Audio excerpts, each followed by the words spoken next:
everyone, and welcome back. So today I wanted to do a video about how I landed a work from home, completely remote nursing job. So this is a job that I'm really excited about. I have unlimited PTO. I get to work remotely. Like I said, my company is in a completely different state from mine, at least the headquarters of my company. And it is just so awesome that I get to work from home. So the reason that I wanted to talk about this is because literally in nursing right now, there is an exodus of nurses that are leaving Bedside, and they are wanting remote work because they want more time with their families, for physical reasons, working as a nurse, especially in the hospital, because nurses work in so many different places, and I don't think people realize that. Like, nurses work in all kinds of different clinics and ambulatory surgery centers, which I know it's obvious nurses work in those places, but they do not. I think people don't realize the extent of what nurses can do. They visit homes and they do home health. They do so many things. They also work in a variety of different settings within offices. They do so many things. So I wanted to talk about this because I know that there is nurses out there that are looking for tips and tricks to land these type of jobs, especially like I mentioned, with so many nurses leaving Bedside. It can be difficult to find these jobs. They are far and few in between at this point, like I mentioned, because so many nurses are looking for these, type of jobs. So I wanted to share what I did to land this job. So Daniel and I are currently on our way to church, and the reason I wanted to talk about this is because I love having the weekends to myself and for my family.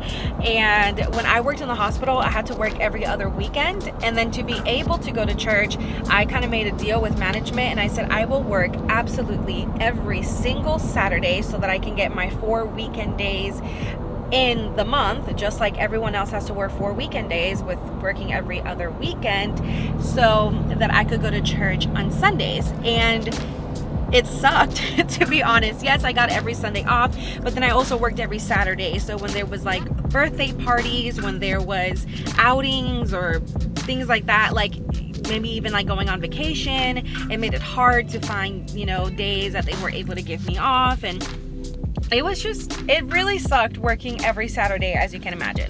So when I left Bedside, I actually went to ambulatory surgery center, an eye surgery center.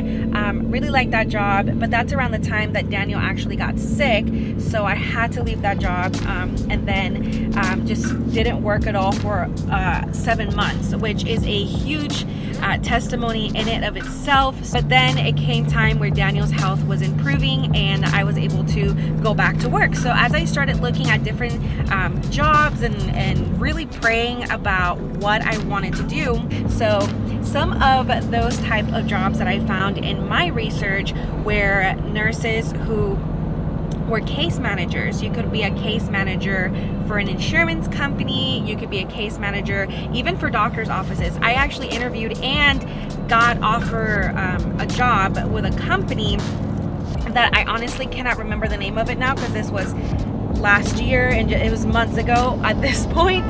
But this company basically hires out their nurses, contracts them out to physician offices, and you're their case manager. You work remotely, but you just call their patients, usually on a monthly basis.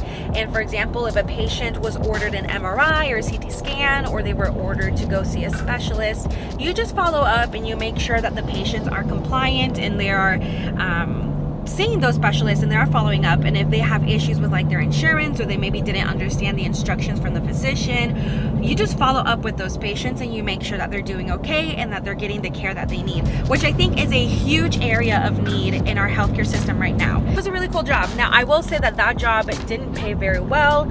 It paid me less than I would have made at the hospital. So there are some remote jobs that you're gonna make less than you were probably making at the hospital.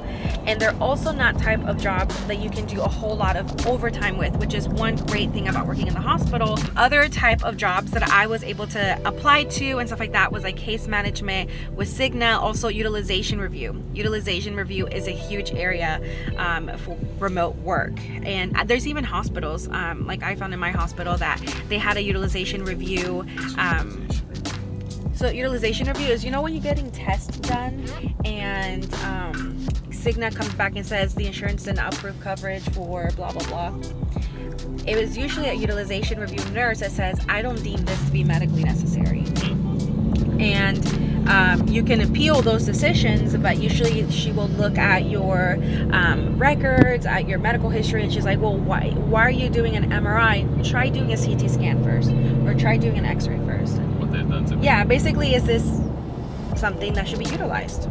And usually in these jobs, they will send you the equipment. Like my company that I work for, they sent me the equipment. They sent me 2 monitors, a laptop, an actual like phone, a headset, a keyboard. I mean, all of the equipment that I needed. And most of these jobs, I think almost all of them, honestly, are going to provide you all of the equipment that you need. The only thing that you as a nurse have to worry about having is Wi-Fi. And almost all of us have Wi-Fi. All of us have Wi-Fi. We make sure to have really good Wi-Fi, especially because in our house, we do not have great signal at all. And we don't live in the boondocks or anything. We live in the suburbs, like in a nice community. I mean, and you'll definitely need like a dedicated workspace, possibly. And when you're interviewing for those jobs, I found that when I told them I have my own office, that I can close the door, they really like that. And if you don't have like an actual room, maybe you have like a corner of your house or something like that, if you're able to tell them that you have a private workspace, usually I was not asked to elaborate on that at all. That's like a private thing. But if I was able to say I have a private workspace, I have a desk, I have space in my house to be private, they like that. Because if you're making patient phone calls, and if you are going to be, you know, on your computer having patient information, private information, due to HIPAA, those, you know, companies are going to require you to make sure that you're keeping patient information safe and protected. And so when you're like, I have a dedicated work area and I have a private area, people really like that.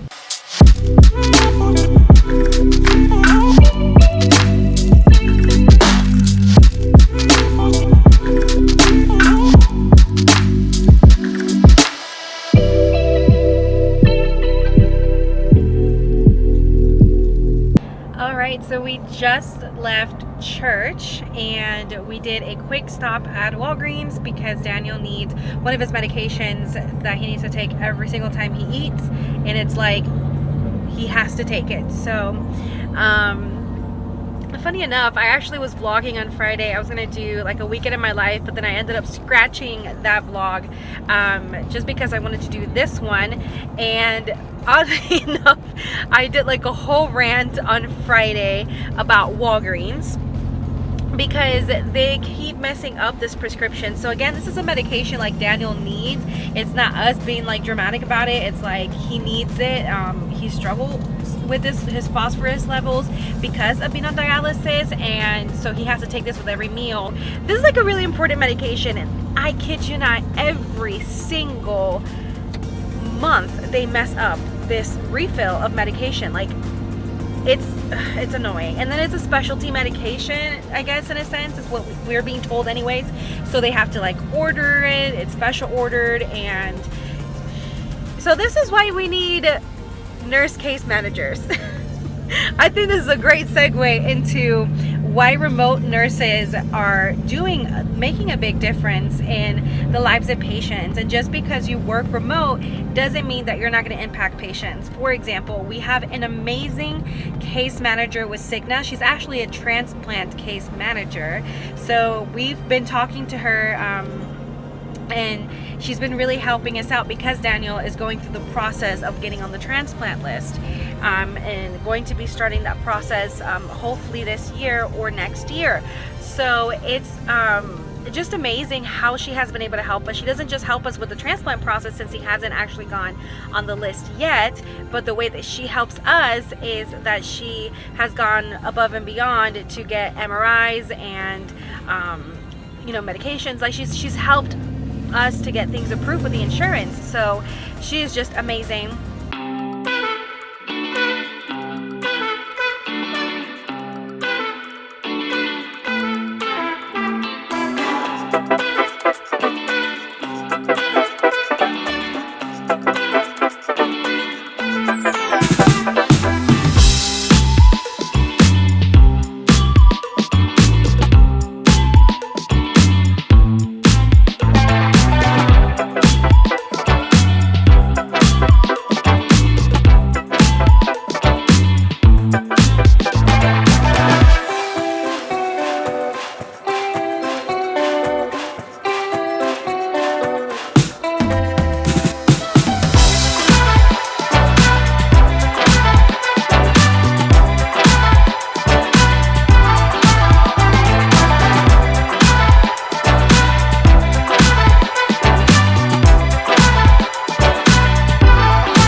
we got Daniel's medication finally. That took way too long and that was way too difficult, but we got it done. And then we also picked up some Mexican food from our favorite spot. Just this really good Mexican food truck restaurant place. Anyways, it's really good.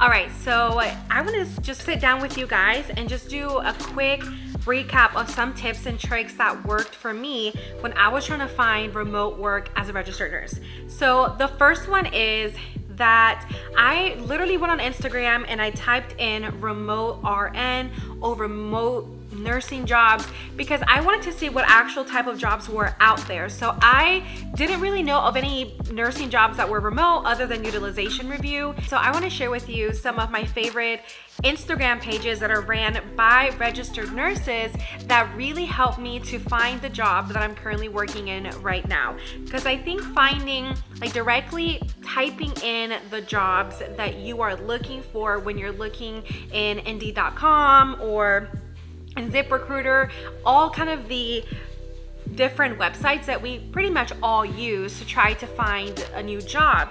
So one of them is the remote nurse, and the description on her page says connecting nurses, NPs, and PAs to remote clinical jobs.